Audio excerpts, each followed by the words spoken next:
ఓం శ్రీమాత్రే నమః. ఉమాసహస్రం 31 रश्मितश्रीकपटासुपर्व श्रोतस्विनी पर्वतजास्य जाता पङ्कं मम क्षालयतादशेषं संसारमग्ने हृदये विलग्नं हराट्टहासेन समं मिलित्वा पित्रेव पुत्रो गुरुणेव शिष्यः बिभ्राजमानो मम शं करोतु हासाङ्कुरः केसरिवाहनायाः नमः शिवायै भणतद्विपादो युष्माकमग्र्यं दिशणां दधत्यै आधारचक्रे शितुरम्बिकायै ब्रह्माण्डचक्रस्य विधायिकायै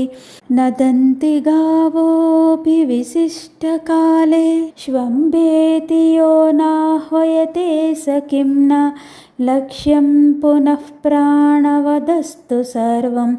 सर्वस्य चान्तार्हि परास्ति शक्तिः आत्मन्युतान्यत्र विधाय लक्ष्यं तां शक्तिमाद्यामखिलेषु सुप्तां यावत् प्रबोधं मुहुराह्वयस्व प्रबुध्यते सा यदि किन्वसाध्यं ये नाम शान्तिं परमां वहन्तो नामानि शीताचलपुत्रिकायाः संकीर्तयन्तो विजने वसन्ति जयन्ततातादपि ते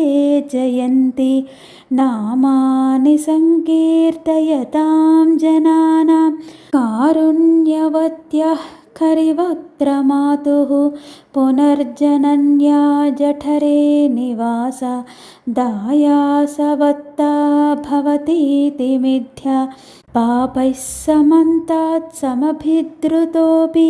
विश्वस्य ते विक्रममस्मि धीरः नच्चेद्रसंज्ञे भवति ब्रवीति नामानि शीतां शुभृतो हतोऽहं देहीति सम्पल्लवदर्पितानां द्वारेषु घोषं कुरुषे परेषां भवानि भद्रे भुवनाम्बदुर्गे पाहीति नायाति किमम्ब जिह्वे वाक्यानि वक्तुं यदि ते रसज्ञे रसोज्ज्वलानि व्यसनं गरीयः किं वा नमोन्तानि सुधां किरन्ति नामानि नो सन्ति कुमारमातुः यद्गीयते शैलसुताभिधानं तदैव बोध्यं सुकृतं प्रधानम् अज्ञानि लोकस्य कृते भणन्ति यज्ञादिपुण्यानि परानि विज्ञाः साम्ना प्रयुक्तेन जगद्वशे स्यात् नाम्ना सदोक्तेन जगद्विनेत्री वेदो भयं सम्यगिदं कृतीयो भवे भयं तस्य कुतोऽपि न स्यात् संकीर्तनात् तुष्यति सर्वयोषा तुष्टात्वभीष्टं न ददाति नैषा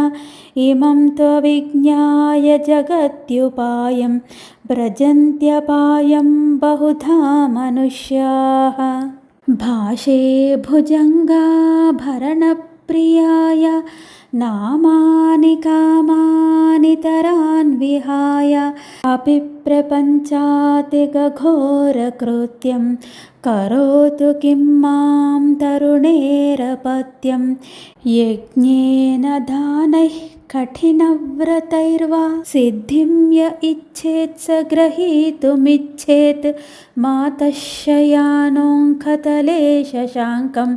माहेश्वरीं कीर्तयतस्तु सिद्धिः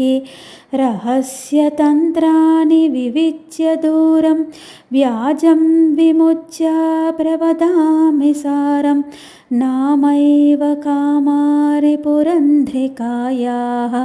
सिद्धे विधेर्निधानं न मखो न दानं पीयूषमीशान्मधुरं भणन्ति ये नाम रामाधरपानलोलाः कामारिरामाह्वयगानलोलाः कपीश्वरः काञ्जिकमालपन्ति सुधाघटः कोऽप्यधरो वधूनां कविः सुधातो यधरोऽभिधेयः अयं सुधावीचिवितानमाली नाम प्रणादो नगकन्यकायाः सुरालये भाति तरां सुधैका सुधापरा वाचि महाकवीनां